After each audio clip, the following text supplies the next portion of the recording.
Yeah, now stand and cheer for your Talking Basketball podcast. Welcome back to this episode. This is the second part of a double header. If you haven't heard the first, go back and listen to it. If you can't be bothered, that's all right. Just keep listening to this one, and hopefully you enjoy it. And don't forget, like and subscribe. I hate it when people say that.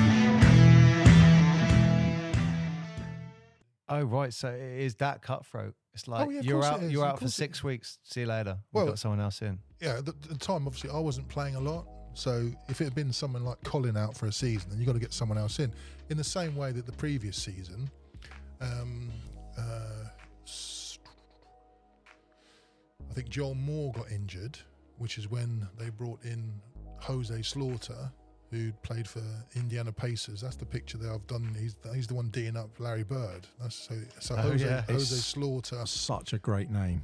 I know, isn't it? You know, what's your name? Slaughter. Mr. Slaughter. It's going to literally have Slaughter on the back. Yeah. You'd have a good thing like, you're in a slaughterhouse now, baby, or something like that, wouldn't he? And I don't know if you remember him, but he was the first player that I'd seen in terms of athleticism that just looked like ferocious, just really like a panther. And I was thinking, blimey, this guy's good. But because you're in low 2 Americans, Alan Cunningham had to sit out the rest of the season. And then I think because he was also American, he hadn't nationalised. He didn't have his GB passport. By the end of the season, he'd got his passport, so then he wasn't an American. So the following year, the year I played, Rich Strong and Mark Glass could come in as the Americans, and Alan was back in. And then Alan Cunningham, I think he coached. But yeah, I remember Jose Slaughter being in. The other player who was really famous, who we saw on the pre-season tour in France, was Dwayne McClain. There's a video on. We had a VHS video from Mickey with Dwayne McClain on there, but I think there's also some videos on YouTube, and Dwayne McClain was awesome. We had this other guy who came in and played Ace Tanner. I remember once someone took a shot, and a couple of players on my team, on the Portsmouth team, went up for a rebound, and this Ace Tanner came baseline, jumped over everyone, grabbed the ball and just reversed it over his head, and we were all like, holy, look at this guy. It's just amazing. And I think that's the thing, when you see like the NBA's quality athletes, you know, like when you're watching top 10 moves of the night and you see guys literally looking in the ring, that sort of athleticism, you think, blimey, these guys are really good. It just makes you realise, you know, the Pompey team are great athletes. And when you have people like Dan Davis, do you remember, I think it was Kenny Scott? Kenny Scott. Do you remember from Kingston? You could just like jump out the gym. I think he broke the backboard at Mount Batten Centre like twice, 2 seasons in a row. Yeah, he could just leap. They had didn't they have like it was hanging from the roof, if you know what I mean, the ring. Yeah, well, but they had a spare one that they brought out, right? Yeah, the ring was literally bolted straight to the glass. Yeah. Just bolted on the glass, so there was no metal frame behind it. It was lit, so if you dunked it hard enough, you're just going to crack the backboard. And they had spare backboards, and they'd crack into their sort of routine, get the scaffold out, change the board over, replace it, sweep it up, and away we go again. It's like, don't break the backboard again. We haven't got any spares. Oh, okay, you know, that sort of thing. Yeah. Imagine that's your that's how people remember you. Yeah, every time you came to our game, you broke the backboard. That's a good one, isn't it? That's a way to be remembered, for sure. I was going to ask, I do remember at those home games, the intro, and I'm guessing this was Alan Cunningham inspired, maybe, but I always remember all the lights coming off, the spotlights going around. Yeah. But you guys always did this thing where you ran out and then you threw it off the glass. Oh, and then the last one grabs it, boom, dunk. Yeah. Who was it? Was it Alan at the end or Colin? Colin didn't dunk it a lot, but he could dunk all the time. I don't think he just couldn't be bothered. So in terms of dunking, it might have been probably, either Alan or Mike or Russ, because remember, Russ could jump. He was about 6'6", and I don't remember, he was built like a tank, Russ Taylor. He could, and then just keep going into it. Were there players on that team that you found it easier to work, like you had a better synergy with playing with, or And were there ones that were harder to read or? To be honest, everyone on the team, right, was really friendly off the court. Practice was practice, right? It's no holds barred. You know, we're a professional team. You know, just pile in, do what you got to do. Leave it on the court. But everyone was really friendly, and it wasn't like there were massive sort of factions where this group wouldn't talk. Everyone just chatted. Everyone hung out together on the coach and the away games. Everyone was just relaxed with each other. It was just a lovely atmosphere. What about playing wise? Were the ones as in that you thought I played better when I come in and there's these people on the court and core? I think, you know, if you're on Colin's team, right, and you're open, he's going to rifle the ball at you. You better catch it, or you're going to be in trouble, right? Players like Carl Tatum would do, you know, really nice, precise bounce pass in. But you know, not that I remember. You know, just you know, because you have to adjust to being with everybody. And like I said, all the drills, you know what you're doing, so you just crack on and do what you have to do.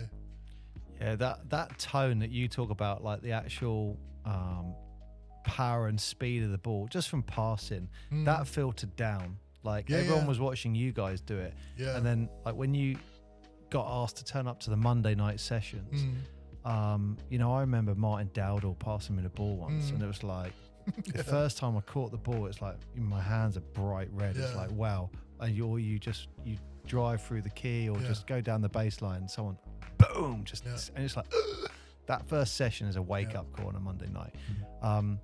Martin Dowdall, he was pretty good, wasn't he? Yeah, Martin was like the go-to shooter.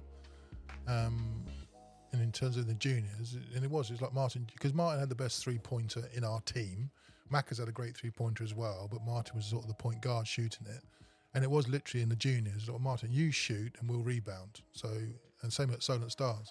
Yeah, because he went to Solent Stars as well. He played loads at Solent Stars. But he was from Portsmouth as well, Fareham. wasn't he? Okay, well, we can claim that. We can claim that. Yeah, it's close enough. Would he be top 3 all-time Portsmouth players? Yeah, in terms of point guard, yeah, definitely. Yeah, he was our main guard. The year we had Andrew Bailey, obviously Andrew Bailey was really talented, but we were all still growing up. You know, the year that I went to play for the Portsmouth team, it meant that everyone in the team, they had to go and play as cadets because they were so young. I think, you know, I was the oldest by a couple of years. So then all of a sudden everyone's, and I think Gary Fleming left, Neil Bredner left to go and do whatever he did. So the team that was left, I think they were all like under 17s. So they end up being the cadets. So that's how young the team was in terms of the juniors. Well, I've got another guard name for you now. Go on. Steve Bontrager. What do you think of him? He was great, wasn't he? Do you remember that? There was an interview where there was Alan Cunningham and Steve Bontrager in the studio, and they're chatting through, and Alan Cunningham sort of talking about dunking, and because Alan Cunningham got set up in terms of the topic, and he's sort of saying, "Oh yeah, you know, dunk is like I'm stronger than you, everything else," and then Steve Bontrager says, "Yeah, but it's only worth 2 points." 3-pointer is worth 3 points. 3-pointer win you some games. And it's like, oh, because you know, and the year that we went to the Royal Albert Hall, Joel Moore shot 11 for 13 3-pointers. Wow, 11 for 13. Yeah, so obviously that's not. Yeah, that's something. And we were like, oh, will he stop? And I think Colin also had injured his thumb, so he was trying to play kind of mainly left-handed, but he really hurt his thumb on his right hand, his shooting hand. So we were kind of up against it. Yeah, but yeah, Kingston won. Yeah, Kingston. I mean, Steve Bontrager, he was their main guy, wasn't he? Yeah, he was there because Kingston started off as Athletes in Action. They were like a Christian basketball team. That was their kind of origin, I'm pretty sure. Then they became Kingston, and then that's when they had Dan Davis, Colin McNeish. Do you remember him? Kenny Scott. But yeah, Steve Bontrager. Steve Bontrager was their main point guard. He was great, right? Just a really clean, slick, tidy player. Little step back 3-pointers when, you know, the 3-point line had only just sort of come in maybe 2-3 years before. But yeah, he was the kind of like nemesis we had to get past every time. Yeah, and I'm shocked you didn't bring up the stat about when the 3-point line came up. That's normally something you throw. I don't know it in British basketball. I know in American basketball it was 1979. Well, because we lost our first game of the season. I don't know if you remember. I think we were playing Manchester, and Mark Glass turned the ball over. Well, he got the ball stolen off him, right? But we were up. They stole the ball, went down and scored it. And the buzzer went, we'd lost the game. That's who, you remember the Mountbatten said, you know, as you went into the court, there was those massive green fire doors, about 2 inches thick. Yeah. Remember, with the glass panel. Colin punched the door and the top hinge. The door was open because we were walking through it, and he smacked the door. He actually broke the hinge on those massive fire doors. Then we've gone back into the change room, and it's all kicked off. Everyone's livid. Colin's livid. Yeah, Mark Glass is trying to explain himself in terms of turnover, and no one's having it. And I'm sat there thinking, bloody hell, here we go. This is what it's like. And then I think we lost one more game the whole season in terms of the league. We won 22-2. In terms of the, that was it. I think we lost once more. I mean, seeing it, you've got Portsmouth FC, and you see down there, you've got Solent Stars in that same league. Because Solent Stars were supposed to be at the Mountbatten Centre, right? Yeah, so... and they moved. They went to Fleming Park, didn't they? Well, no, because the Mountbatten Centre was just behind in terms of getting built. It was just too late. So Solent Stars then went to the Fleming Park and stayed there. So what was that like as a rivalry like on the South Coast? Because we've always said one of the things that we'd love to see, and we had the memorial game for Mickey, but it was a Portsmouth team and Solent Kestrels. Yeah, and great. It's nice having a South Coast derby because there's no teams. It's not a derby, is it? I mean, it's like you want to have bragging rights, but in the same time, like I remember 10 years ago, it was the Mickey's Portsmouth Smugglers, and we were playing the Solent, Southampton Trailblazers, or I don't know, it was a Southampton team. But it was like you had 2 bleachers either side, and it was like Portsmouth, Southampton, everyone's kind of sat in with each other. Yeah. There's no of the football crap that comes with it. It's almost like a rugby atmosphere, isn't it? But yeah, it would be good to get that national. But it's good for the region. That's the whole thing, isn't it? It's it's nice. So how did that work? Because obviously then you're at that point now. 89 clubs folded. Solent Stars are still going. Yeah. So I came back from University of Portsmouth, Birmingham University, signed up University of Portsmouth, which was Portsmouth Polytechnic at the time. Yep. And obviously Mick had then gone, I think, over to Solent Stars, and I was like, well, I'll go and play at Solent Stars. But I think at the time they'd had financial, like a reshuffle, so I think they had to drop down to like Division 3 and work our way back up. So in terms of who was still over there, Paul Philp was still over there, Drew Searle was still over there, Nick Byrne was still there. So there was a core of players that were still there. The Americans had gone because obviously the wages weren't there. So then I ended up playing at Solent, and I ended up being the captain for a couple of years. And then I think I had got to the point where I was just sick of the travelling. So then I just kind of thought, I've had enough, I think. And I was working at the university, so I had Portsmouth Fire team. But the Solent Stars days were great. Yeah, the Fleming Park was a good little venue. And at the time, I was just enjoying playing. And then I'll go on to the... we were down at Portsmouth College, and then on the north thing, I don't know if you remember, so obviously Marseille Ujiri arrived and then came live with me for ages, live with me on Elm Grove, because he wanted, and obviously he ended up winning the NBA with the Toronto Raptors. He's got a ring. He's got a ring. He's got one. So one. what happened was he arrived at Portsmouth College. I'm like, oh, how you doing? He's like, oh, Marseille, I'm from Nigeria, just arrived. We had a British passport. I was like, well, where are you living? He's like, oh, I'm living. He told me where he's living. Well, just come and live with me. I live on Elm Grove. He's like, okay. So he came down. I was living above Peter Anderson Sports in Elm Grove, above Suds Laundrette. Peter Anderson was my landlord. A great guy, Peter Anderson. So Marseille moved in, and he loved basketball. He loved everything about it. Reggie Miller was his favourite player. Loved Muhammad Ali, all this sort of thing. So, and obviously I had the keys to the gym. So he then said, look, I want to... I want to go to college in the States, can you get me ready, sort of thing? Because we were really well even, sort of balanced playing wise. I was just a lot more experienced and bigger. And, Marseille was great. He was quick, leapy.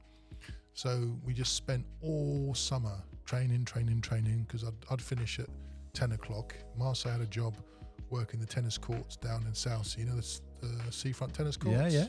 Running those, taking the money for the courts, the nets. And then he'd finish up. I'd finish my shift at 10 o'clock, and we'd play basketball till about 12:30, midnight, doing drills. And then he went away. I've written down where he went to. I can't remember. North Dakota.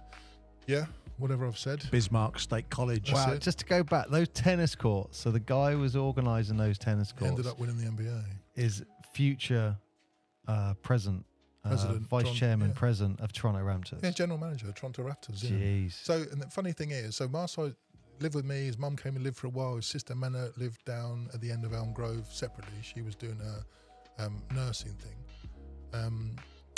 And then Marseille went away to the college, but he'd always disappear. Wouldn't hear anything from Marseille. Then all of a sudden he'd turn back up. He'd be like, "Oh, Jason, well, come and get your room again." And then he sort of stayed for another sort of 6 months. Then he disappeared, come back. I think he was like bouncing around trying to find a niche in basketball. And obviously he was playing at Solent as well. And then he kind of left. I hadn't heard anything from him. I hadn't heard anything from him for ages. And then I'm watching, I'm just sat there in my house watching NBA action. And I'm there and I'm thinking, I was like, hey? That's Marseille. I'm rewinding it. I was like, is that Marseille? That's Marseille, rewinding it. So I then Google it, and it turns out that he's playing for Denver. He's involved in is it Denver? I think he's coaching for them, because he'd start off going to Africa doing big man camps, and then he'd recruit and take them over. Anyway, long story short, and then he'd signed like a $15 million contract for 5 years. I was thinking, Marseille, where's this come from? And obviously found out later in terms of his journey, and then he ends up winning the Toronto Raptors. And I was like, how on earth? The amount of times we sat in Elm Grove in our sort of lounge just talking basketball, yakety yak, going, "Oh, come on, let's go and shoot some hoops." So we watch a video, get all juiced up, and "Oh, come on, let's go and shoot some hoops," and play one-on-one, and then it ended up winning the NBA. I couldn't believe it. It's like, how does that happen? I'll tell you how it happens. Just like relentless pursuit, just keep trying out stuff. Because he played at Derby, I think he went to Europe for a bit, but I think he realised he wasn't going to make it big as a player. He said, right, what's the next best thing? And I think, because he was very affable, really chatty, and then he kind of did the big man camp, and then brought some really big players over. Pepsi Center, who plays at the Pepsi Center? Is that Denver? Oh, you got me there. I'll have to look it up. But yeah. Who used to win on one-on-one? I would win. I would. I'd say. He said that confidently. Well, I did. I reckon if we played 10 games, right, I reckon I'd win 6. Denver, Pepsi Center, Yeah, Denver. I reckon I'd win 6. One, because I was bigger in terms of physically. In terms of jumping, we're about the same. There's only one video. There's 2 videos of me on YouTube, right? One is the slam dunk competition at the St. Paul's, which me and Marceau in the final. And Marceau, I think he missed 2 dunks, so I win. And the other one is me at Caister at the end of my year with Portsmouth. The Caister end of season. Yeah. You can see me there. I'm 19 and I'm 18, and they're just running. So that's just how fit I was. But I remember, I've still got the video somewhere of Marseille actually trying to win the dunk competition. Nick Burns would stand up, walk over. Obviously the rings were a bit low. He'd already dunk it without his feet even leaving the floor, then walk back, and that was his dunk. He'd just walk up, dunk it, and walk back. So that's another sort of NBA story. That must be a great story to actually delve into and find out how he went from Elm Grove playing on those courts, to training GM of Toronto Raptors. So he was the first African general manager to win, first Canadian team to win. I didn't know anything about it at all until I was watching NBA action. Like, hey, what? But that was Marseille. He'd come in, hang out. We'd do a thing. We'd go clubbing, and we'd go out partying, and we'd go and play basketball. Then he'd disappear off to the States, come back. Oh, yeah, okay. Come and move in again. And that was it. Yeah. Imagine if you guys got together now and you're like, hey, check out this BBL glass thing here. Yeah. And he's like, just gets his ring out. Yeah. Check that out. Check out my trophy. Check out my NBA championship. Yeah. So you did, you mentioned Portsmouth Panic before. So that was in between, so you were doing the Stars. No, I think that was local league. And again, right, you know, Mickey Burton was great, but after a while... Mike Spade's on this team for the Panic. No. Is that Mike Spade I can see wearing 12? No, which one you looking I haven't got at? my glasses. No, that's Solent. Oh. Yeah. Portsmouth, that middle column there is the teams that I was organising. Okay. Yeah. God, if we had Mike Spade probably played for Mickey Byrne a couple of times as a ringer. That would definitely have happened. And I think, again, you know, I just thought, me and my mates, loved Mick for everything he did. But in terms of coaching, he could drive you nuts, right? You know, he used to keep arguing with the ref till he got a technical. Then you'd end up losing by 1 point. And you'd be like, Mick, what you do is, I've got to go technical. Got to get him on my side. You're thinking, how are you getting him on your side while making him annoyed? So I literally had the Portsmouth Panic team at the uni because I just wanted to run my own team. I just didn't want all the aggro of another coach, or Mickey. And you're not the first person to do that. No. That's how the Fury came about. Yeah.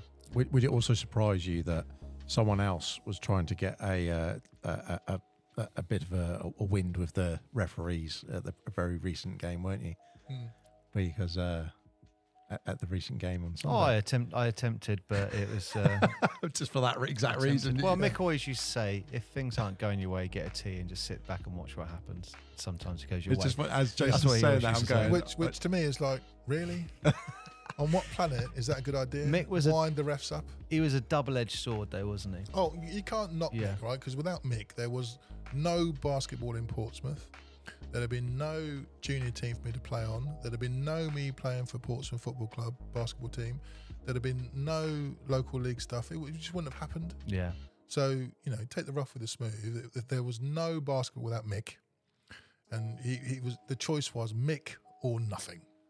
Yeah, it's different now because you got basketball. You can play on your own. You go to a ring. There were no rings. Yeah. And if you went to the Mountbatten Centre, you had Mick. So you know. So you have the Polytechnic now, and you have access, which is what you're saying. And can I just ask a question really quickly, just on Mick? Because I've heard a few stories about Mick where if he took you to away games and you lost, he'd be like, "Fellas, you're walking home," like from Manchester, and he'd just drive off. I'll tell you one story. This is hilarious. Well, it's not. We played a game and we'd lost, and he'd come out, and Mick was doing his usual, ripping into us. And Steve Clarenbold, who later became RAF pilot, I think he answered Mick back, like, I don't think we played that bad, Mick. And so Mick punched him. Literally punched him. The only time I've ever seen Mick punch a player, literally punched him. And I was like, Mick, what are you doing? He's like, well. And so we've all got back in the bus, and then we've got a whole journey home. And Steve Clam was like, "You just punched me," you know, and that was the end of it. There wasn't any sort of, you know, there was no inquiry.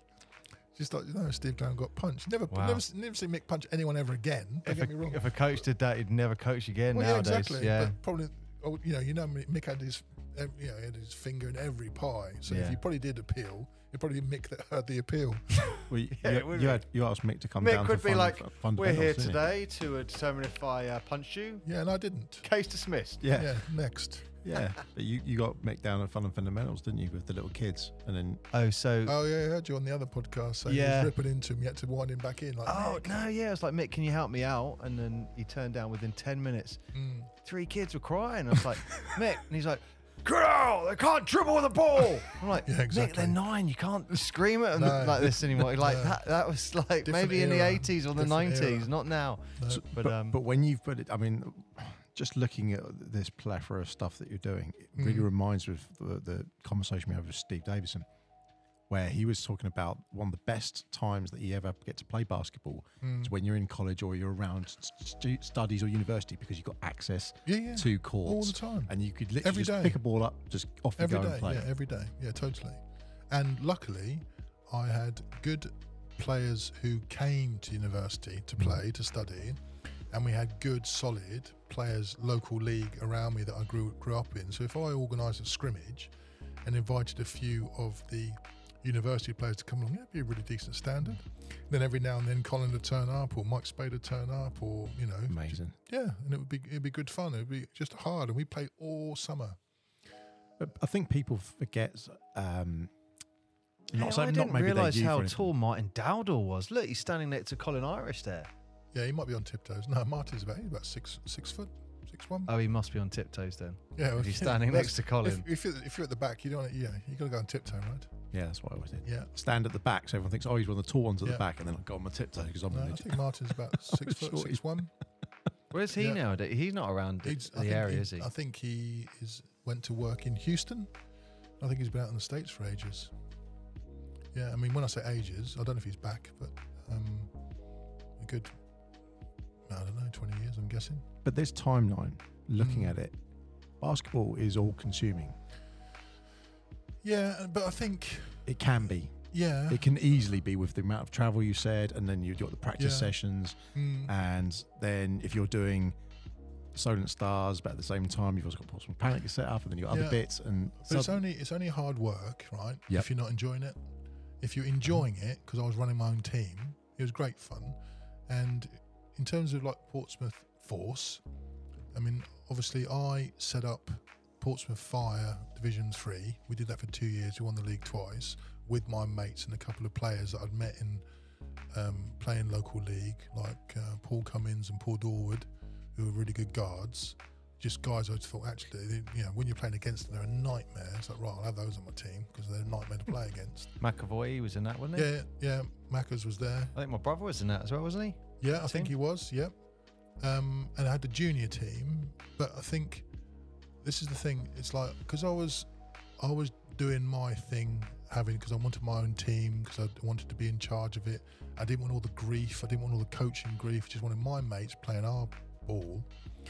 And obviously with the juniors and Tom and Rob Milner as juniors, and the dad I think was coaching the junior team, and then then they grow up and then they decide that they want to get their own basketball team, and it all just carries on. So I think in terms of the sort of development of basketball in Portsmouth, I think there's just various people, not that have carried the torch, because there's always been 2 or 3 people doing something. Local league like yourselves, like you were saying, sometimes you were the Fury overlapping with mixed team, and then you end up merging at some point. Yeah. But as long as someone else comes along and picks it up, I mean, one of the reasons, obviously, when you met me, and it's funny, you said, "Oh, Jason, you got to give me your number." So I texted him in Tesco, and it came up on his phone as Jason Colgan. He said, "Oh, I've already got your number." I was like, "Yeah, I gave it to you at Macca's wedding, but you were drunk." I hadn't told him that because I knew he'd be annoyed at me. So he Are was you drunk. serious? Yeah, so he couldn't remember because he was hammered. So yeah, I was talking because I believe in a little bit of fate, and we were talking about, we had written the list, the top 4, and Jason was on the list. Yeah, I know why you didn't tell me now. And we just bumped into each other in Tesco. Shameful. And I was thinking, hang on, he's up. I think he's up for it. And then, well, the reason is right because I was sat chatting with Macca's, and sort of saying, I said, because you guys do the announcing, right? You kind of ramp it all up, right? So you're contributing. That's what you do. And obviously, Rob Milner's, I've listened to the podcast we have Rob on, and he's taking the lead and he's keeping it going. So other kids do your fun and fundamentals. And as long as someone else comes along and picks it up and does it and thinks, actually, I could do this, like I did with the Portsmouth Fire, or you guys are doing with Portsmouth, as long as someone comes along and the kids keep playing, because it's such a great game. There's not many sports where you can do it on your own with a basketball dribbling around. You put it through your legs, you think, oh, this is amazing. And you do a bit of dribbling, or you're shooting or passing, 1-on-1, 2-on-2, 2-on-1, as long as you got a court. So yeah, when you met me in Tesco, and I was thinking, yeah, well, why not? You guys are trying to do something, right? You're trying to help and build it, and everyone's got to chip in. And plus, it's good fun because there's so many funny stories. look at his face. But the way he pitched it, Jason, was that. Yeah. Do you know what? This is fate. I bumped into Jason. We were in Sainsbury's or Tesco's. And I saw him and I was like, can you give me your number? And then I'll do that. So I got his number. No, you had his number when we saw him at Macca's wedding. Yeah, I said, I'll give you my number and let me know. And then he texted me and it came up. Bam, I was even Jason standing Colgan. there I was because we were in the balcony. Oh, I got your number already. Yeah. We were standing there on the balcony outside. Well, look, I must have had a bit to drink and forgot I had it in my phone. Really? Well, that's what That's what I excluded that when I told him because I thought he'll be annoyed. No. But not that you would know this, but after we were talking, I literally went into the till and there was a nice little old lady and she goes, "Oh, are you two having a nice chat?" And I was like, do you know who that was? You know, And he's she famous was like, in Dovercourt Road. she was like, no, it's like, that was Jason Colgan. She's like, oh, right. And I was like, You sure she went? I was like, he won right? the BBL. And she goes, what's that? So it's I a was like, disease. I was like, it's the top basketball league in England. And she's like, oh, that's nice, right? Yeah. That's £4.50, Four foot- please. yeah. Can you scan your club card? Yeah. I've been writing some questions down. Go for it. I've got something that might make you laugh. Do you know we were talking about Steve Bontrager? Yes. At one point, I shaved my head because he had a crew cut, didn't he? That was his trademark. And Was a crew cut. there was a few people, like my brother and Steve and all that would, when they were playing for the no, I don't. I know it's really early. It's not far actually, where they were like, if you get your hair shaved, you're going to be as good as Steve Bontrager. Yeah. And at that age, that made sense. Oh, there's no flaw in that plan. So I shaved my head Yeah. to the disappointment of my mother Yeah. when she came to pick us up from the hairdressers. But what I would say is, can you remember those stick-on Rubber basketball that you put on the window for the basketball? Oh, right. Yeah. Remember that? Yeah. After that incident, in my lounge, I did hit 9 threes in a row Right. with that haircut. The one that we put on the glass bit of window Yeah. between the 9 threes. Nice. wasn't Sweet. it the hallway to the kitchen? Wasn't it above that bit that we put on? Yeah. And we had like a little mark out of. There was one time, I think we had a party round at maybe Steve Nelson's house, because they had a kind of shared house in Stamshaw, that we all ended up shaving our heads. The whole team shaved our heads. What? Yeah, I can't remember. This is so obviously Mike Spade shaved his head, Colin shaved. We all shaved our heads. So if you're one of the black guys, right, you look really cool. I just look like a thug. I just look just a bruiser. And then after that, I was sort of walking along. You have people crossing the street. Some You of just them ain't look got evil. much to shave just looking at them. No, everyone shaved their heads. I don't know if we just won the league or there was a dare, or I can't remember. Yeah, the whole team shaved their heads. How impactful was it having Americans on the team? Well, to be honest, Rich Strong was quite quiet, sort of unassuming and just friendly, just getting on doing the job. Nice bloke. Mark Glass was kind of like good solid shooter, good solid ball handler, but he wasn't like the main man on the team. The main people on the team were like Colin, Alan, Mike. I mean, everyone was really solid. So it wasn't like, for example, with Solent Stars, it was always TJ Robinson and Phil Smith. Do you remember Phil Smith? So they, the Americans on the team would be the main players. It just wasn't like that on the Portsmouth team. It was all quite even. But you'd have your go-to guys. It wasn't like when Jose Slaughter was there and you're like, God, this guy's ferocious, yeah? Or How long did he spend in the NBA? I think he was there a couple of seasons, then I think he dropped down a league, but he had a big career there. But you can see there the picture there. Yeah, he's marking Bird. Larry. He's D'ing up Larry Bird. You can see Larry Bird And that's shooting a three. that actually looks like something that would be in Textbook, in a right? picture or something Yeah, like that. definitely, That yeah. like of that Larry picture. Yeah. Actually, talking of pictures, I don't know if you remember this. And again, this kind of is why when we talk to Jason, it's like, "Hi, Jason Colgan, how are you?" Like a bit like we used to be able to get your picture. Remember and it was like I'd say an A5 Polaroid No, I don't that remember they'd that. print loads at the door. Yeah. And then all the kids, can you remember this? All the kids would buy the Polaroids and Yeah. then and stick the players Really? on their wall. Remember that? This is your way of telling me you had a picture of me on your wall. Probably, yeah. Yeah. And Next to Blondie. I don't No, think he had a we. painted unicorn on his bedroom wall. Nice. I Beautiful. think we had. It wasn't 10, but yeah, you used to buy these big Polaroids. You didn't know that at the door. I do remember the Polaroids, but Yeah. So people had picture of you on their wall. That's Yeah. like that would be the the equivalent of a poster nowadays, wouldn't it? Yeah, and I think We should make a Jason Colgan poster. But it goes back to as well that whole point about you saying they wanted someone, the best person in Portsmouth, Yeah, local. local. Not the best. there. Not the best player. Just someone who becomes the best player in Portsmouth. Yeah, you got to take the flowers. You were there. You were captain of the team. And I think because I was quite athletic, you know, I used to do long jump, high jump, triple jump, and like lots of rugby. I sort of I had trials for Hampshire, but I broke my toe playing basketball, so I went along and didn't get it. I played football for Portsmouth under 11, so I was always into sport, and I was the captain of the juniors, and I was the only one who was 18. So I was like, right, it's you. Yeah. But the player I took Andrew Bailey's place. He was a much better player than me, clearly. Because do you remember Andrew Bailey playing with us in the juniors? Andrew Bailey. Yeah, he was about 5'8", just really, really talented, really quick, great guard. But obviously they said, right, he's got to go. I'm going to go for, Jason, you're in.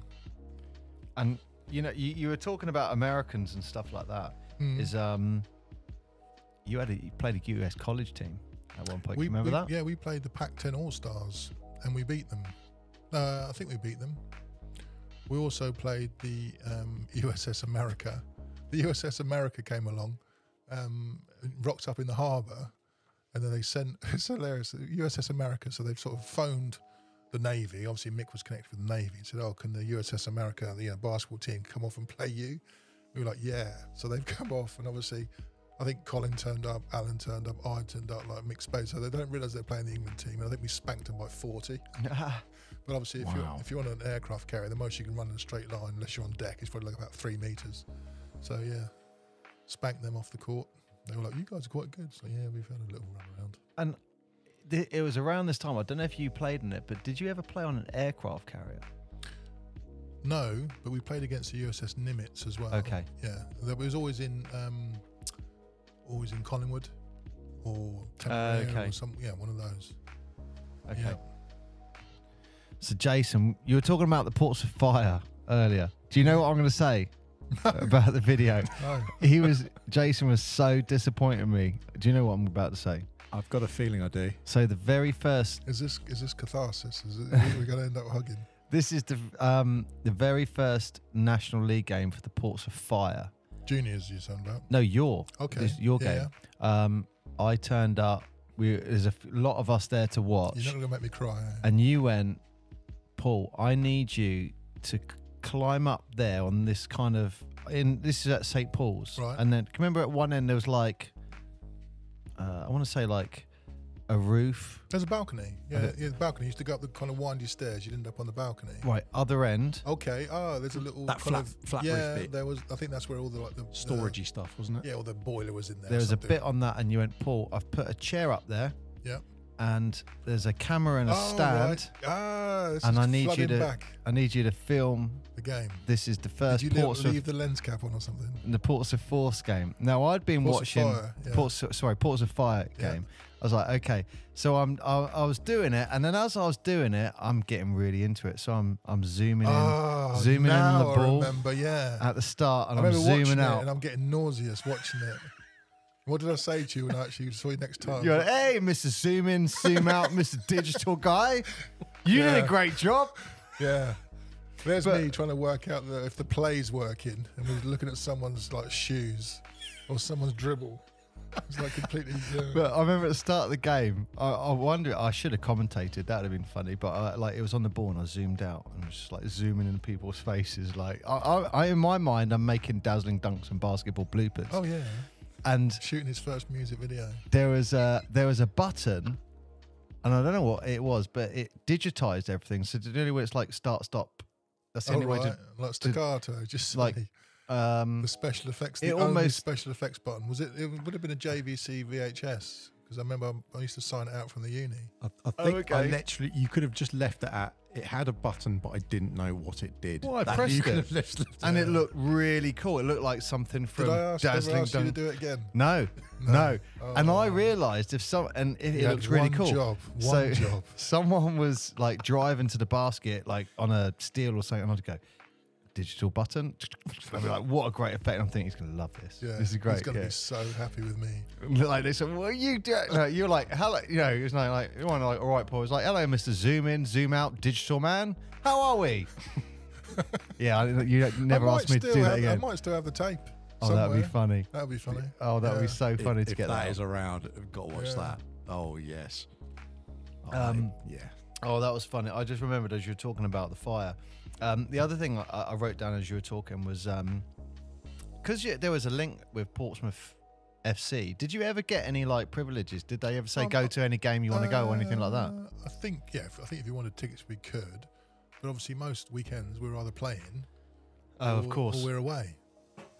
You know, so. And in terms of afterwards, we'd all go upstairs in the Mountbatten Centre. If it was a home game, we'd go up to the bar in Mountbatten Centre and just sit there, hang out, chat to the other team, you know, schmooze and be cool people. I'd stand next to Colin, try and look cool. Yeah. You know what? That was the one thing I do remember. Every now and then, if you were lucky enough, you got to go in. Well, I mean, it was the room at the back at Mountbatten, but you got into the players' lounge. Yeah, players' lounge. Yeah. And Mick would be like, you can go in, but I don't know what you said. Don't muck about. Sit there. Shut up. Yeah, exactly. But you would do it. But you'd be standing there going. Yeah. And this is the thing. If it's all you've ever known, and it seems magical, and this is like the guys from the TV, you're just blown away, aren't you? Because it's a small little bubble. Yeah. But it's the first little bubble you've ever been in. So it all just thinking, wow, this is as cool as it gets. You know, being blown away. There's 1,000 people in the crowd, or 1,200 people. Which is not a lot of people. I mean, I've been to gigs in pubs where there's been like 400 or 500 people. You know what I mean? It's not a lot of people. But when it's all you've ever known and it's right there and it's new and this is the stuff you've seen on TV, and it's great. You're just overwhelmed. As a kid, that's all you want. And my last thing I've got is cheerleaders. This is when Portsmouth had cheerleaders. This is when Portsmouth had cheerleaders, yeah. And what was the story about the cheerleaders? Well, I can tell you there are no cheerleader stories, because that was rule number 1. Nobody messes with the cheerleaders. Oh, okay. I'm not saying that wasn't transgressed by other players, but all the players at the time pretty much all had girlfriends. And so no. It was whatever your question is about the cheerleaders, never knowingly broken. Apart from they were great cheerleaders, there are no stories. No, the Fratton Park bit. Right, so that's what I meant. Obviously, when the football club has suddenly got this basketball team, right, with cheerleaders, so somebody in their infinite wisdom thinks it's going to be a great idea. Why not put the cheerleaders on at half time in front of the Fratton end? What could possibly go wrong? Well, we know what they're going to say, don't we? Yeah. So the usual, well, you can think it didn't go well. And I think at the end of the first session, the girls were like, yeah, we're never going out and doing that again, because what they're asking us to do, we're not prepared to do. Yeah. We'll get our kit on. And that's it. We're not doing anything else. Different crowd interaction, isn't it? The basketball and the football. Yeah. Yeah. Just That was never going to work. I mean, just when not only someone went, I think this is a good idea, someone else went, brilliant. Yeah, that's going to build bridges. That will be brilliant. Yeah. It shows a symmetry between the teams. Yeah. No. Terrible idea. Talking in front of the Fratton end. What were you thinking? The Fratton end was a bit smaller in those days, I think, but still filled with still vocal, a colourful crowd. Yes. Using colourful terminology. Yes. Not shouting Beatle lyrics. Well, I have some questions. Go for it. Because some of the things that you mentioned that you sent over, yep, as we've mentioned a couple of times, that Paul and I are doing some psychology work. Yep. And you have to mention psychology. Yep. And you've also put down some really interesting little tidbits, shall we say? Yep. Which I'd really like, things like the captain's armbag, and obviously what George Orwell said about serious sport and how. Yep. I'm gonna quote this one now from it. Serious sport has nothing to do with fair play. It is bound up with hatred, jealousy, boastfulness, disregard of all rules, and sadistic pleasure in witnessing violence. In other words, it's war minus the shooting. It's war minus the shooting. Which, to me, right, war minus the shooting sounds great because no one dies. And I think what he was saying, bearing in mind the era of this, which was 1945, he just had his idea about communism kind of blown out the water in terms of finding out the real truth about what Stalin was doing, etc. Because he was, I think he was a bit kind of crestfallen in terms of that. So it wasn't a good era for him. But War Monster shooting is great, and I think that's what invasion sports are, right? It's a chance for kids to compete with rules. But I think above all else, basketball is like the perfect invasion sport for that. Because I don't know if you guys have ever played rugby, but if you're not particularly, We weren't not allowed to play rugby at our school. but you can have a guy there who's like 5'8" and 11 stone being pummeled at school by someone who's 6'4" and 16 stone.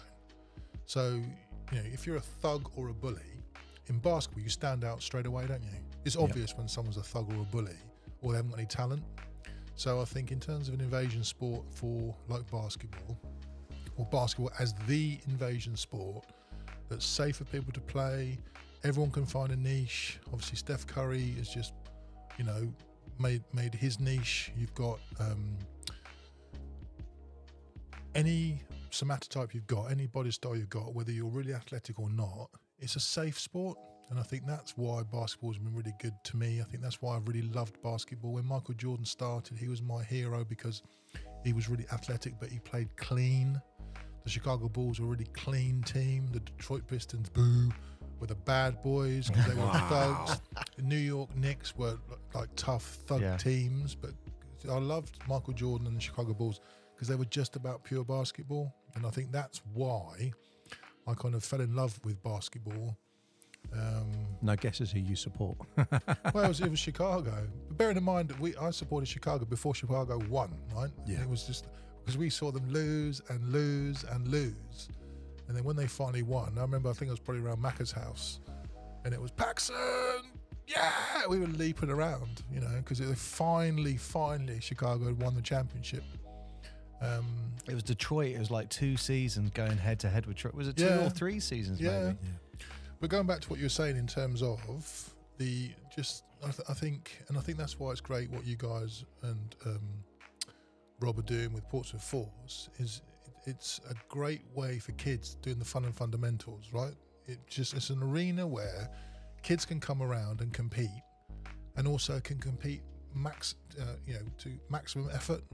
That they run as fast as they can, they jump as fast as they can. Because other sports, you might play football, but never sprint the whole game. You might be jogging around passing. I'm not saying, you counter-attack. Yep. But with basketball, having a body, you're growing up, you're trying to work out, who you are as a young person. Having a sport where you just get to maximise everything that you do.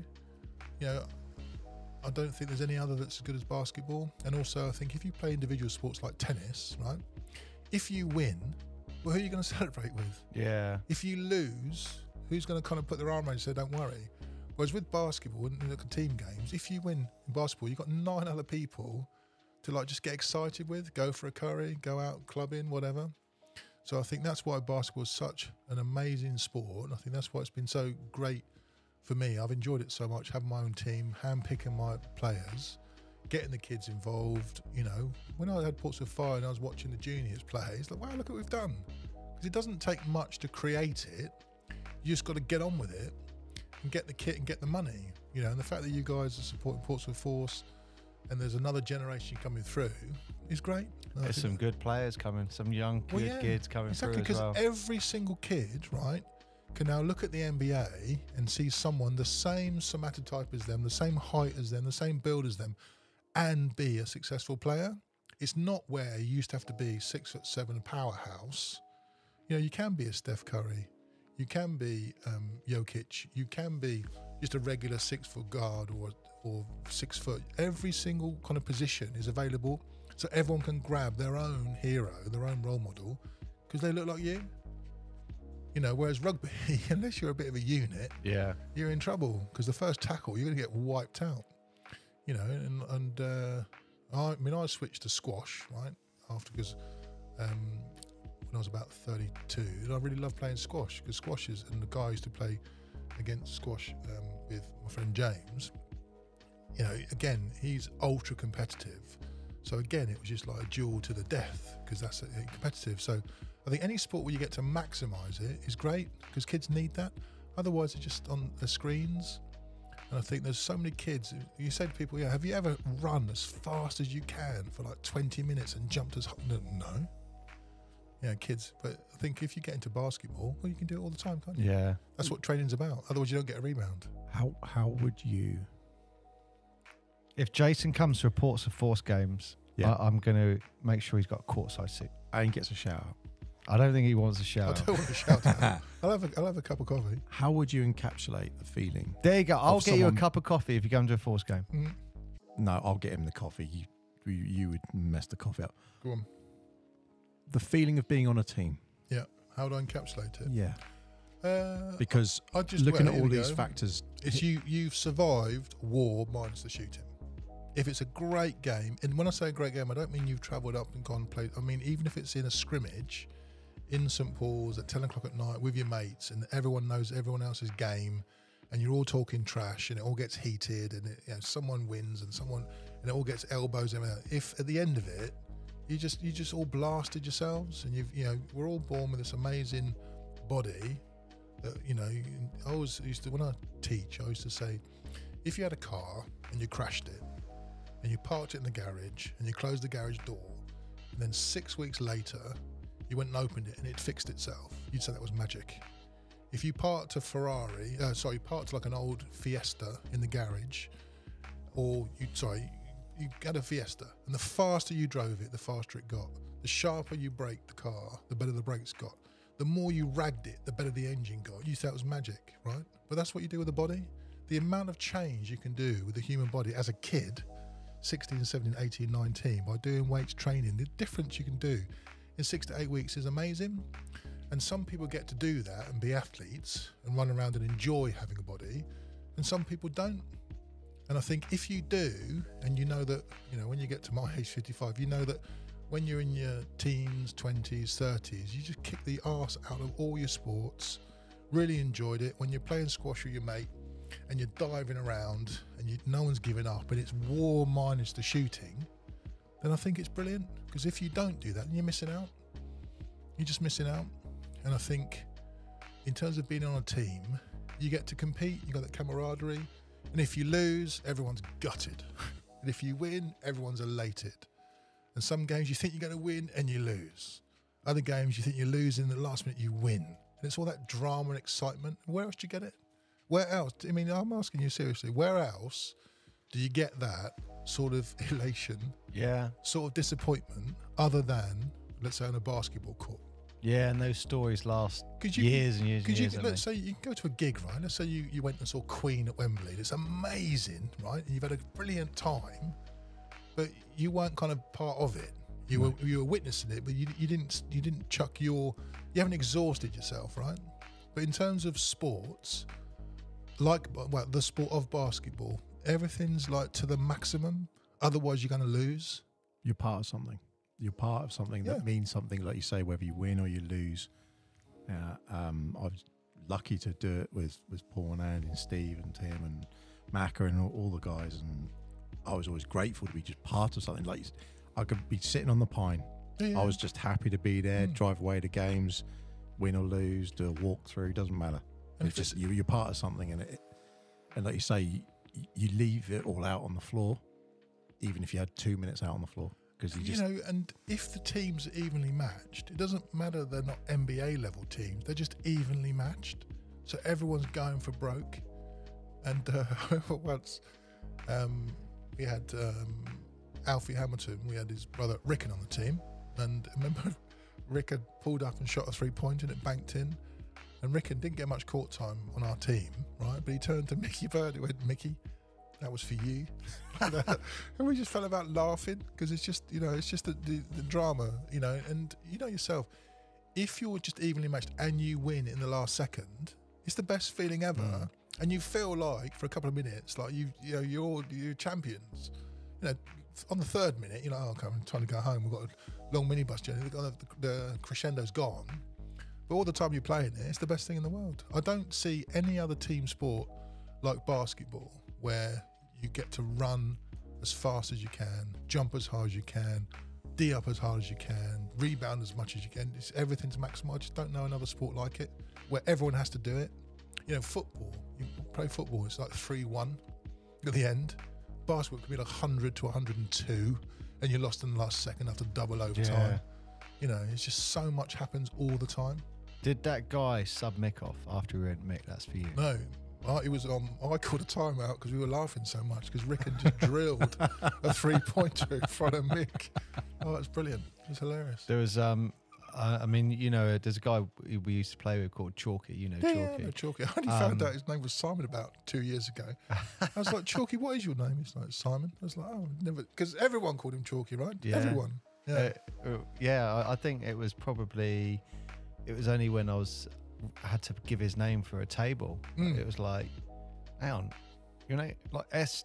Oh, I would say his surname, but it was like, what's the S stand for? Yeah, exactly. All right, that's the only way I know. It's like Chalky's with a C. What's going on? But someone hit a big 3 in his face. Yeah. And he turned around and shook the guy's hand and went, that was a great shot. Mick was like, sub, get off. Yeah, off. Yeah, exactly. Yeah. You don't shake his hand. I thought you were going to say when we did the prank call and we phoned up and it was like, it's Simon there. And I was like, who are we calling? It's Simon. And it's like, he came on the phone. It's like, oh, it's him. It's like I'm over 50, Chalky. Don't confuse me now. Don't say I've got my prank schema. calls. Did I prank call you once? Well, if you did, I You didn't can't know it was remember. you. Oh, okay. Yeah. So I remember being up in my brother's bedroom and there's a few of us and someone had your number. All right. They went, right, we're going to phone Jason Colgan. Yeah. And they all egged me on. Paul, you need to say this. You need to say this. They all egged me on. Yeah. Look, Just no one like- else had the guts to do it. Yeah, go on. I can't remember what the call was. Right. But I remember you being a good sport. Okay. And there's a guy playing for us. Remember Heavy D? Yeah. He was laughing so much he had snot Yeah. falling down his face. It Was that the pretty best part? disgusting. It was gross. I've got yeah. a good snot story. When I went skydiving in the States, right? So I've jumped out of the plane. This is like my second jump. So it's free fall, but you've got a jump master with you to make sure you don't kill yourself. You've had your training because you have to pull your own chute first jump. And so obviously the jump masters there, they think they're the coolest guys on the planet because I'm teaching you how to skydive, kid. I don't care where you're from, I'm the coolest. Anyway, so we're falling through the air like 140 miles an hour. And I've looked over at my jump master and he's got this trail of snot slowly migrating up his cheek. And he went, and I've gone, like that. He's just looking. And so if you've ever seen someone with 140 mile an hour snot going up their cheek, that's what it's like. That's my best snot story. So hang on, just to put some context in this, like after there was a certain point after you playing for the Portsmouth FC basketball club, you went skydiving for like a year. No. This was late 90s. So I've been at university working and studying for 9 years. And I thought, right, I'd sold my house, made some money, paid off my debts. I thought, I need to go and do something just for a bit of fun. And one of the guys who I was coaching on I wasn't coaching, the University of Portsmouth Force, we also had a wheelchair basketball team. And I was the coach for that, along with Adrian, who was one of the players. Anyway, he was a Marine, but he'd had a skydiving accident in the States, messing around. He said, he's just taking too many risks. So he ended up in a wheelchair. But I said, and he was telling me about his skydiving story. So I said, okay, I want to go skydiving. Where should I go? He said, I'll go to Paris Valley, California. So I went out there, went skydiving till the money ran out. And then it's called I can't remember what the cafe was called, like the Barn Buster or whatever. And this girl's like, oh, anyone want to go to Vegas? I was like, I'll go to Vegas. So she had this massive Chevy Suburban. So I then went on this massive tour up through California, up through Nevada, up to Reno, San Francisco. We stopped at Lake Tahoe. She knew these guys called the Free Fly Clowns, who were like this skydive display team. The car kept breaking down. We blew up the Chevy in Death Valley, got picked up by the sheriff. He's like, you guys didn't have the air conditioning on. Of course, I'm like, of course we did. What's the point of having it if you can't do it on Death Valley? It's really hot. You got to overblow the air. Oh, so we got towed to Beatty, Nevada. Then we got barricaded in this like porter cabin because the guy who picked us up was drunk and he was beating the door down because he wanted one of the guys with us, Per, this Dutch guy called Per, wanted us to go and watch him with, was it come see me and Doris. Doris was from the Shady Lady Motel, so you can guess what she was. Her job was Being shady. Being shady. So then we left there first thing in the morning. We swapped for this Dodge Dart. It's like like Beverly Hills Cop, scraggy car. We drove that up to Reno, through Vegas, San Francisco. It sounds like it should be a TV show. Well, it was. It was a movie. Honestly, it was a movie. It was hilarious. So yeah, that was and then I came back and became a teacher. And in those days, you must have been pretty spontaneous in those days. I'm going to, yeah. Well, the thing is, I just sold my flat. I paid off all my debts. I remember walking out of Lloyd's Bank thinking, oh, this is great. I've got a few grand left. I'm going to go skydiving and I'll work it out when I come back. So I came back. The guy I was living with taught at South Downs College. And I said to him, any jobs at your place? He said, I don't know, jump in the car. And then again, basketball related, I jumped in the car, went to South Downs, went to the sports hall. You remember Yvonne Elliott or Yvonne Fletcher, who was one of our junior referees? She was in charge of all the sports. She was like, Jason, what you doing? I said, I'm looking for a job. She's I've got a BTEC level 2 sports starting Monday, 18 kids. I don't have a teacher. Do you want to be a teacher? I was like, yeah, I'll be a teacher. So on the Monday, I was like, hi kids, I'm your teacher. We're doing basketball today. And I guess I was 31. So I was still fit. I think I'd started playing a bit of white league just to keep myself in check. And I had a great year. I've been teaching 25 years since. Wow. Hundreds and hundreds and hundreds and hundreds of kids. I think we could have a Jason Colgan Netflix show. I don't think we're very popular. I've told you all my best stories. That's it. We'd call it it'd be like the American tour years. Yeah. The lost years. The lost years. The lost parachute. Free falling. I think I know the answer. You're going to do your questions because I think I know the answer to one of them. Yeah, I think I know one anyway. I think I just want to say, I think it's quite brave that there was a gentleman who had an accident parachuting, and you asked them where you should go parachuting. Exactly, yeah. It's only dangerous if you hit the ground too quick. Yeah, it's not the falling, it's the stopping, isn't it? Yeah. No. And Adrian was a Marine in the Falklands War. So I think he'd just come out of the Marines and was like, I just want to enjoy myself. And he was a skydiving cameraman. But he was messing around and he got caught up with another cameraman. Oh, no. And their shoots tangled, they both collapsed, and they both hit the ground, and they both ended up in a wheelchair. But again, I guess same mentality to get in the Marines anyway. He just recalibrated himself and said, right, I'm going to be a basketball player. I'm going to go to university, do a sports science degree. I think he went out to Africa, did lots of projects out there. Just picked himself up and I'm doing something else now. Wow. He said while he was in Odstock Hospital in recovery, obviously he had to lie on his front for like about 10 months for the surgery to sort. He said, there's just any excuse. They'd get their trolleys and try and wheel their way down to like any of the slopes with a ramps for the slope, and just total down. They're getting told off all the nurses. Like, what's the worst that's going to happen? I'm paralysed. From the waist down. But the wheelchair basketball team were great. Again, it was a really nice buzzy time. We had the juniors, we had the men's team, we had the wheelchair team. It was a great little occasion. That's it. You just create it, don't you? You just have the idea, like with the Portsmouth Force. Right, let's do it. Who's going to get roped in? Let's do it. And that's what it happens. It all just starts again. I feel Jason needs to see a Portsmouth Force game. Oh, 100%. Yeah, it's unique. It's unique. It's the only. Well, I mean, if you've heard some of the shows, it's the only one I'd probably say. No, there's probably a handful in the UK that are doing it like we're doing it. Okay. Like you got to go to the BBL, so it's it's a very American style. So as the ball's coming up, dun dun dun. Yeah, dun, exactly, dun, dun. Exactly. Which you guys were involved with, right? Yeah, well, that's what you guys do. Andrew's the one who presses the button to do it. So, and then like our focus will be more around the entertainment side of it, exactly. like the music and. But you need loads of people to buy in, to make it all the spectacle, right? And that's what's great. I think that's why you guys doing what you're doing is fab. I think what we found that was interesting was educating people. Like we're starting to get people like, this is where you clap, this is where you cheer, this is where you shout defense. Yeah. And people are realizing that it's an entertainment, not just going for the basketball game, but there's an atmosphere. Yeah. And like with football or anything like that, there is an atmosphere. Yeah. That's what's been created, I think, over the last year or so. And it's well, we have created a new one last game as well. Okay. So this is any time an away player takes 2 free throws. If he misses both free throws, everyone gets free Haribo. Okay. And that's turned into any time an away player goes to the line, you have 450 people, Haribo, Haribo, rather than the normal.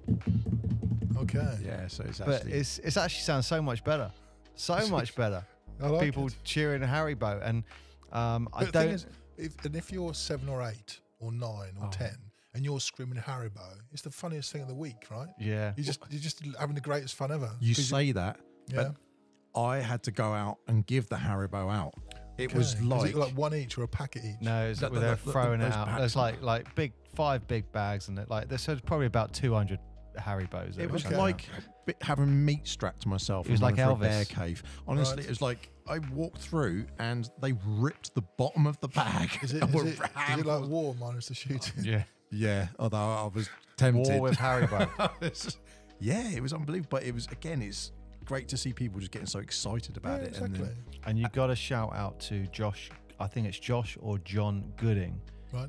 who played for the Brighton team, because they were losing by about, I don't know, 40 or 50.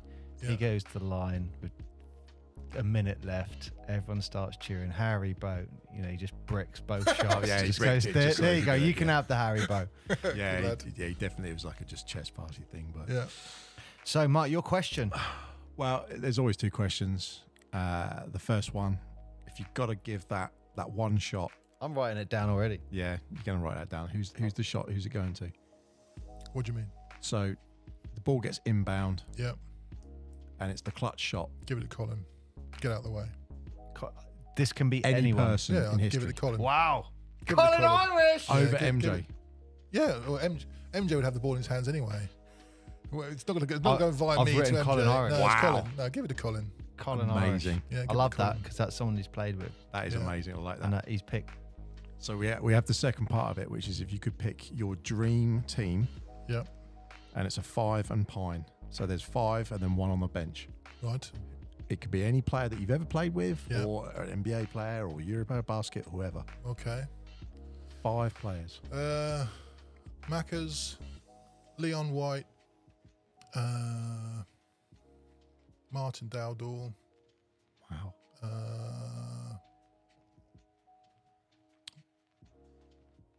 Paul Cummins, Rooster Cummins, Paul Dorwood, big man, who would I pick? Probably pick Mike Spade as a big man. And then my heavy hitters will be Colin, Steve Nelson, He's going for a full 10. Marseille, 5 and pine. and last player. Oh, that's me, isn't it? I'm the last one. That's it. Jason, you're breaking the rules, Jason. Hey, you can break the rules. Why? Why am I breaking the rules? You're It's got only to be starting 5. You picked and 1 10 on the players, bench. but that's fine. You can have those. Yeah, well, that's it. I can't decide between those. He's changed the rules, Mark. No, He's Well, taken your that's my rules and 10. gone. That's my 10. Yeah, I'm not dropping anybody out of that team. There you go, Mark. And apologies to anyone I've missed. That's going on the board. That's the one that came. That's to going me. on board. That's going on the I love board. that. Yeah. Right. Are you, I have no Jason? questions. Will you grace us with a shot on our court? Have you seen it yet? I've seen the court on the YouTube videos. No. Like our court. Oh yeah, I'll Here. shoot here. Yeah. Every guest takes a shot. Okay. Have you heard these yet? No. It's always right at the very end. Okay. Left hand or right hand? Whatever goes, whatever you want to do. Okay. But if it goes in, Yeah. especially the first one, Yeah. we name the shot after you. Okay. So if you go where Mark is, Right. right, here we go. We have former BBL legend Jason Colgan. He's going to have a quick warm up because we've thrown him in under the bus for this one. Former Solent star, former Portsmouth FC basketball club. That one did not happen. Right, is that the warm up? He's got his length. Right. 3 shots. We did this once after a poppy game, a poppy team, and if you missed, you had to take a shot. And actually, by the end of the evening, If you didn't hear that, that is basically they did this after the. They go in. They go in. First shot in. Wow. Jason Colgan scores his first shot. That's now called the Jason Colgan shot. Is it? That is officially now. What happened? Jason Did any of the others go in? No. My two warm-ups, one was an air ball, one was a brick. Yeah, That was we me just let finding my people have a range. warm-up. I think the last time I shot a basketball was probably like 2000 and something, like 2010. Wow. So I nailed that one. We got the Jason Colgan shot, the Mark Jackson shot, and the Steve Ware shot. Wow. They've all got names now. What discriminates between each? How do you demarcate which is which? So all the guests we've had on, Yeah. most people miss it, as you can tell. Yeah. The first person who scored was Steve Ware, Yeah. and it was his third shot. Yeah. So we said that last shot is now known as the Steve Ware shot. Okay. Mark Jackson comes on. Remember Mark Jackson? Yeah, of course. Played with him loads. Great player. He came on, and when he came on, he scored his second shot. We went, right, that's now called the Mark Jackson shot. Okay. Now the first shot is called the Jason Colgan So shot. how can they beat the first shot? So that's it. I'm in. You're Yeah, in. it's No, my shot it's Mate, he's never not going to be renamed. competitive. He's not competitive. No. Remember that. It's never going to be renamed. No, that's it. That is it. That's it. Those shots are set in stone. From the tape. Right. Well, Jason, thank you so much for coming you're very on. welcome. Look, we've had that. I've said you're on our list. Clearly, we look up to you. You've inspired a generation, kept basketball going. We wouldn't even be having this conversation if it wasn't for that team and everything that we saw. So yeah, just huge thank you for coming You're on. very welcome. I think it's great brilliant. that one of the juniors, Rob, is now president of Portsmouth Fire, doing exactly the same as I did, encouraging people on. It's great that you guys were all part of that, and now you're doing it for the rest of the kids, because that's what it needs. Without that, it all just fades away. So well done, you guys. And I promise, if you come to a Force game, I will not go, and Jason Colgan's just walked in. Never like, who's this? Who? Yeah. Oh dear, Mark, which one am I pressing? This one down here. I believe that's the one. There you go. Well, thank you, Jason, so much for coming into the studio. It's been an absolute pleasure. If you want to hear more interviews like ones like Jason, go and have a listen to some of the other ones we've got. About 68 shows and counting at the moment. I have been Mark this week. I have been Paul. Am I supposed to say, and I've been Jason? Of course. Well, I've been Jason. You do whatever you want, Jason. Jason, one final question. Do you like badminton? I love badminton. However, if I have to pick a sport, no, squash is the ultimate racket sport. There you go. Not badminton. Yeah. Could I just say, I had a girlfriend once who was England #4 in badminton, and she absolutely rinsed me. I've never been so humiliated in a badminton game in my life. Do you consider badminton an actual sport? Yes, I do. Are you any good at badminton? No. Have you ever played anyone No. who's any good? If you're decent at badminton, yeah, it's an epic game. I love badminton. I invented a game, right, called Badpington, where you play table tennis on a badminton court, and it's amazing because you know how much a table tennis ball will curve. You can literally slice it, and it's like a Roberto Carlos free kick, and you're chasing it around. So I recommend everyone play table tennis on a badminton court, drop, bounce the serve, and you've got to follow all normal rules. There you go. It's fantastic. Well, Mark, What is it with the badminton then? Come on. it's not a sport. It's more you crazy? it's more driven because you have the badminton lines on the basketball court. That's And what it just- is. and it's all So driven this is, from that. in terms of your psychology, right, this is displacement, isn't it? Yeah. Yeah. Yeah. Badminton's epic. Love Right. badminton. Right. Well, that went left field, didn't it? Real quick. yeah. Brilliant. I love it. Right. Brilliant. Thank you so much, Jason. It's Yeah. been an absolute pleasure. You're welcome.